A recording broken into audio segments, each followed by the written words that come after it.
Hello my YouTube family, हरे कृष्णा, राधे राधे आप सभी को कार्तिक मास अर्थात दामोदर मास की बहुत बहुत ढेर सारी शुभकामनाएं। कार्तिक मास जैसे आप सब जानते ही हैं, बस आ ही गया। इस साल 2023 में कार्तिक मास शुरू हो रहा है 28 अक्टूबर से, यानी कि पूर्णिमा 28 अक्टूबर की पूर्णिमा है। उसी दिन से हमारा कार्तिक मास शुरू हो जाता है और हमारा कार्तिक मास समाप्त होगा 27 नवंबर को। कार्तिक मास में कौन कौन से नियम होते हैं, कौन कौन से नियम हम ले सकते हैं और क्या क्या करना चाहिए, आज की वीडियो में हम यही सब जानेंगे। तो चलिए वीडियो को शुरू करते हैं। जो मेरे चैनल पर नए हैं, कृपया आप चैनल को सब्सक्राइब कर लें, बेल आइकन को भी प्रेस कर लें ताकि मेरी कार्तिक मास से रिलेटेड इसी तरह की वीडियो सब आपको उनकी नोटिफिकेशन मिलती रहे। कार्तिक मास को ही दामोदर मास भी कहा जाता है, जो कि शरद पूर्णिमा से शुरू होता है। शरद पूर्णिमा जिसमें भगवान श्री कृष्ण ने रास रचाया था। चंद्रमा 16 कलाओं से परिपूर्ण होता है। शरद पूर्णिमा के दिन उस दिन खीर बनाकर चंद्रमा की रोशनी में रखी जाती है और भगवान को भोग लगाकर उसे ग्रहण किया जाता है। तो चलिए सबसे पहले बात कर लेते हैं पहला नियम। पहला नियम होता है ब्रह्म मुहूर्त में उठना। कार्तिक मास यानी शरद पूर्णिमा से लेकर हमें ब्रह्म मुहूर्त में उठना चाहिए। ब्रह्म मुहूर्त कौन सा होता है ये जान लेते हैं। सुबह उसमें हमें कितने बजे उठना चाहिए और उठकर हमें कैसे कैसे क्या क्या करने चाहिए, सभी मैं आपको वीडियो में स्टेप बाय स्टेप बताऊंगी और सारे नियम भी बताऊंगी हमें इसमें और महीने में कौन कौन सी क्या क्या नियम करने हैं। कार्तिक मास में सबसे पहले आपको ब्रह्म मुहूर्त में उठना होता है। देखिए आप 3, साढ़े 3, 3 नहीं, आप 3:30 से लेकर 4 बजे तक के बीच में उठ जाइए। और आप 4:30 बजे तक आप थोड़ा सा, ये तो है नहीं कि आप उठते ही स्नान कर लेंगे या उठते ही थोड़ी साफ़ सफाई करने लग जाएंगे। थोड़ा सा आप रिलैक्स करेंगे, 5-10 मिनट रिलैक्स करने के बाद आप अब जहाँ पर भी आपकी पूजा स्थान है और तुलसी का पौधा रखा है, आप वहाँ पर अपनी सुबह झाड़ू पोछा कर लीजिए स्नान करने से पहले। उसके बाद आप स्नान कर लीजिए। वैसे तो उस कार्तिक मास के लिए ठंडे पानी में नहाया जाता है, लेकिन आप अगर किसी भी वजह से ठंडे पानी में नहीं नहा सकते हैं तो आप गर्म पानी कर लीजिए। कोशिश करें कि आप ठंडे पानी से स्नान करें, नहीं मजबूरी है तो ही आप गर्म पानी करें। ऐसा नहीं है कि आप ठंडे पानी से रोज़ सुबह स्नान करें और फिर बीमार हो जाएं, फिर जो आप थोड़ी बहुत पूजा कर रहे हैं वो भी ना कर पाएँ। तो उससे अच्छा है कि आप गर्म पानी से स्नान कर लीजिए। और अगर आप ठंडे पानी से स्नान करते हैं तो उससे अच्छी तो कोई बात ही नहीं है। वो एक मजबूरी वाली बात है कि हमें गर्म पानी से स्नान करना है। उसमें आप गंगा जल मिला सकते हैं। जब स्नान जिसमें आप नहाएंगे उसमें आप थोड़ा सा गंगा जल मिला लीजिए, फिर आप स्नान कर लीजिए। उसके बाद जहाँ पर आपने साफ़ सफाई कर ली है, स्वच्छ कपड़े पहनने के बाद आप अपनी पूजा के जो बर्तन वगैरह है उन्हें साफ़ कर लीजिए। फिर मंदिर में आप अपने दीपक जलाइए और क्या कहते हैं, तुलसी पर जल चढ़ाइए। तुलसी पूजा कैसे करनी है वो भी मैं आपको अलग वीडियो में पूरी डिटेल में आपको बताऊंगी। तो आपको ब्रह्म मुहूर्त में उठना होता है। यह पूजा आपको ब्रह्म मुहूर्त में ही करना होती है। इसमें स्नान का, ब्रह्म मुहूर्त में उठना और स्नान करना, तुलसी पूजा करना, इन सब का बहुत कहीं गुना फल हमें मिलता है अगर हम करते हैं। देखिए जैसे बाकी हम 11 महीनों में जो भी पूजा पाठ करते हैं, कार्तिक मास में हमें दुगना करना होता है। जितना ज़्यादा हो सके आप जाप करें, पूजा करें, अर्चना करें, कथा कहानी सुनें। जैसे अगर आप डेली में आप कोई एक कथा कहानी सुनते हैं तो कार्तिक मास में आप 2 सुने, 4 सुने, 6 सुने, बढ़ा कर करें तो उसका कहीं गुना फल हमें प्राप्त होता है। और जो भी हमारे पाप होते हैं, जाने अनजाने में हो जाते हैं, वो सब हमारे सब दूर हो जाते हैं।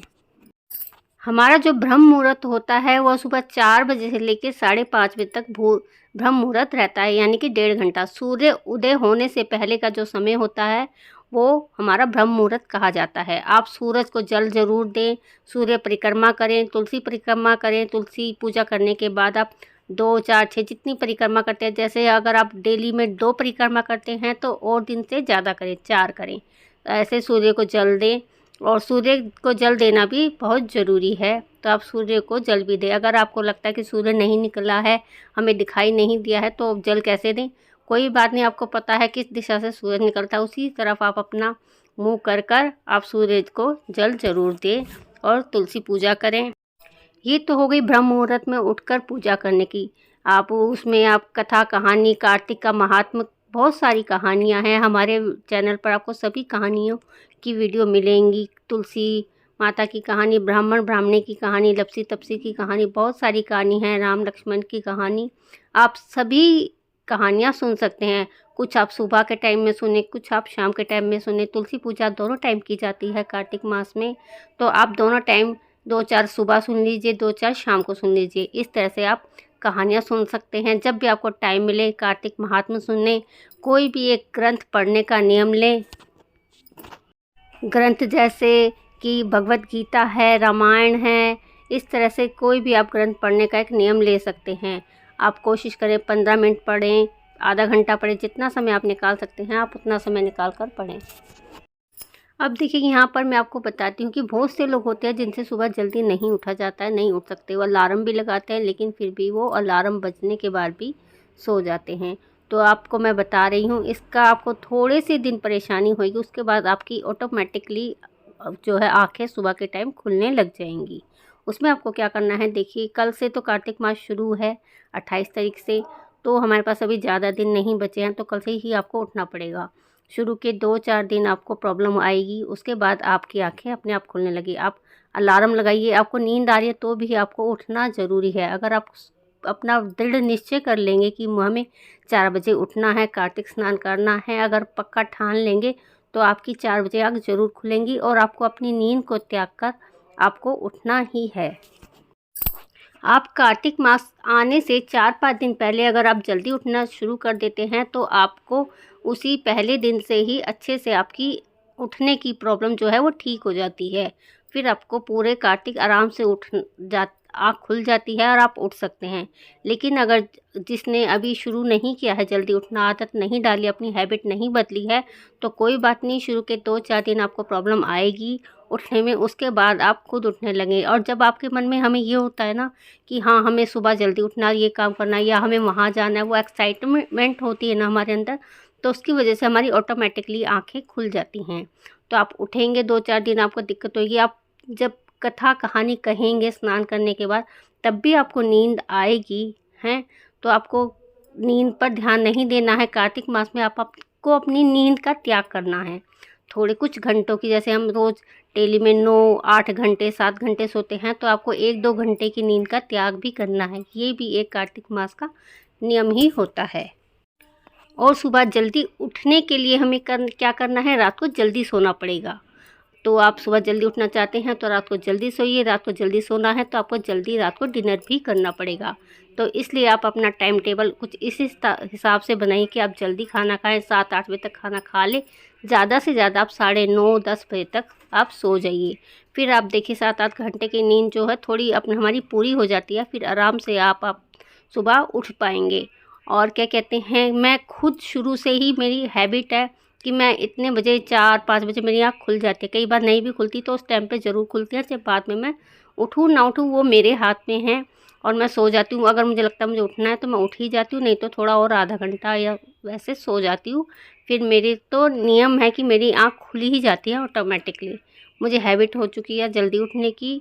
और मैं खुद कार्तिक 8 साल से नहा रही हूँ, तो इसलिए मैं आप सबको अपना एक्सपीरियंस भी शेयर कर रही हूँ कि आपको थोड़े दिन प्रॉब्लम आएगी। और फिर आप जब जल्दी खाना खा लेंगे तो जल्दी सोएंगे तो सुबह आपकी जल्दी ही आँख खुलना शुरू हो जाएगी। आप जब पूजा पाठ करेंगे तो सुबह के टाइम में तो आपको नींद आएगी और उसके बाद आपको सोना नहीं है। आप चाय वगैरह पी लीजिए जिससे आपकी नींद उड़ जाए। उसके आप 1-2 घंटे बाद थोड़ा बहुत सो सकते हैं, लेकिन पूजा करते ही सोना नहीं चाहिए, क्योंकि उससे हमारी सारी पूजा पाठ स्नान का फल जो है वो कम हो जाता है। तो इसलिए आपको पूजा पाठ करने के बाद भी सोना नहीं है। और जो तुलसी पर जो दीपक जलाया जाता है वो अंधेरे में ही जलाया जाता है। सूर्य उदय होने के बाद तुलसी दीपक नहीं जलाया जाता सुबह के टाइम। और शाम के टाइम दिन छिपने के बाद जब हमारे दोनों घर मिल जाते हैं, अंधेरा सा होने लगता है, दिन बिल्कुल शून्य मात्रा जब रह जाता है, तब हमें तुलसी पर शाम को उस वक्त हमें दीपक जलाना चाहिए। ये है सही समय दीपक जलाने का तुलसी पर। यहाँ पर मैंने कोशिश की है कि मैं आपको अच्छे से ब्रह्म मुहूर्त, किस तरह से आपको जल्दी उठना है, ब्रह्म मुहूर्त में का समय कौन सा होता है, कब कितने बजे से कितने बजे तक ब्रह्म मुहूर्त होता है, अच्छे से समझाने की कोशिश किया। फिर भी आपको कुछ डाउट हो, कुछ क्लियर करना हो तो आप मुझे कमेंट कर सकते हैं। तो चलिए अब बात करते हैं कि और क्या क्या हमें कार्तिक मास में करना चाहिए।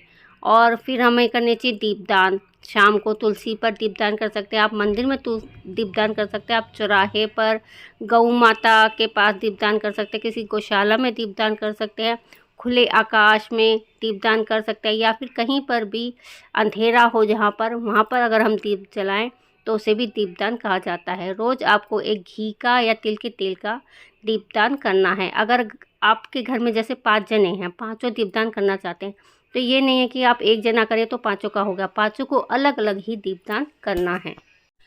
तुलसी के साथ साथ पीपल पथवारी की पूजा की जाती है।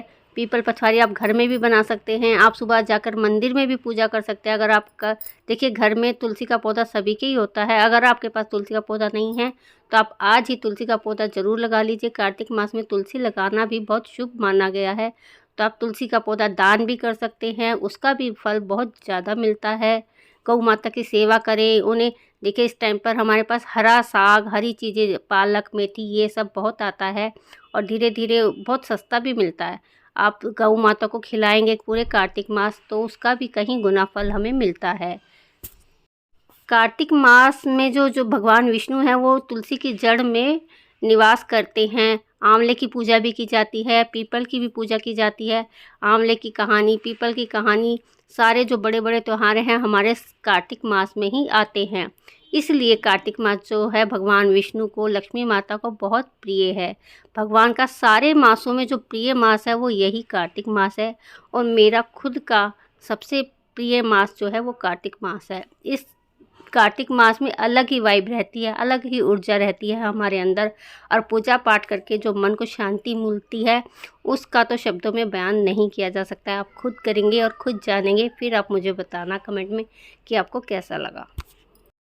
कार्तिक मास में हमें 2 भागों में बटी हुई दालें नहीं खानी चाहिए, जैसे कि मसूर, राजमा, इनके 2 टुकड़े हो जाते हैं ना, हाफ हाफ चना, इस तरह की चीज़ों का त्याग करना चाहिए। आप किसी भी एक चीज़ का त्याग करें, अपनी कोई भी फेवरेट चीज़, जैसे आपकी फेवरेट चीज़ है मिठाई, तो आप मिठाई का त्याग कर सकते हैं। आइसक्रीम है आपकी फेवरेट है तो आप पहले ही तुलसी के गमले को तैयार कर लें, उसे सजा लें। अगर आपका मिट्टी का है तो उसे आप कलर से, गेरू से उसे कलर करके आप सुंदर सा कर सकते हैं। जहाँ पर आप तुलसी पूजा करेंगे वहाँ पर थोड़ा जो भी आप साज सजावट, साफ़ सफाई कर सकते हैं आप वो कर लीजिए।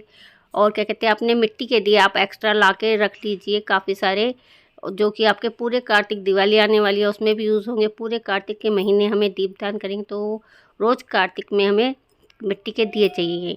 अगर आप मिट्टी का दिया जला रहे हैं तो आपको रोज़ उसको न्यू लेना है, और आप उसको रीयूज़ नहीं कर सकते हैं। अगर आप पीतल, तांबा, स्टील का दीपक ले रहे हैं तो उसे आप मांज के साफ़ करके उसे दोबारा यूज़ कर सकते हैं। और आप महामंत्र का जाप करें, हरे कृष्ण कृष्ण कृष्ण हरे हरे, हरे राम हरे राम, राम राम हरे हरे। आप डेली 1 माला करते हैं तो आप कार्तिक मास में 2 करें, 4 करें, 6 करें। आप इस तरह से, अगर 1 भी नहीं करते हैं तो 1 से ही शुरू कर ले, जितना बढ़ा सकते हैं, जितनी आप क्षमता हो ज़रूर करें। हरे कृष्ण का जाप आप पूरे कार्तिक धीरे धीरे मन मन में करते रहें, काम करते करते भी आप जाप कर सकते हैं। ये माला जाप करने का भी नियम ले सकते हैं आप। कार्तिक मास में तेल नहीं लगाते, हम अपने शरीर पर तेल नहीं लगाते, तो ये नियम भी आप ले सकते हैं। या फिर आप एक ये नियम भी ले सकते हैं कि कार्तिक मास में 1 टाइम भोजन करें, एक टाइम भोजन का त्याग करें। आप पूरे दिन ना करें, 1 टाइम भोजन करें। पूरा कार्तिक व्रत कर सकते हैं, उसे व्रत कहा जाता है। 1 टाइम भोजन करने का नियम भी आप ले सकते हैं। आई होप आपके सारे डाउट्स क्लियर हो गए होंगे, सब कुछ आपको अच्छे से समझ में आ गया होगा। फिर भी आपके पास कोई क्वेश्चन है, कुछ चीज़ समझ में आपको नहीं आ रही है, कुछ जानना चाहते हैं, तो आप मुझे कमेंट करके पूछ सकते हैं। मैं जल्दी ही आपको रिप्लाई करने की कोशिश करूँगी। अगर आपको वीडियो पसंद आए तो वीडियो को लाइक करें, वीडियो को शेयर करें, ताकि कार्तिक मास का सभी लाभ उठा सकें और पुण्य कमा सकें।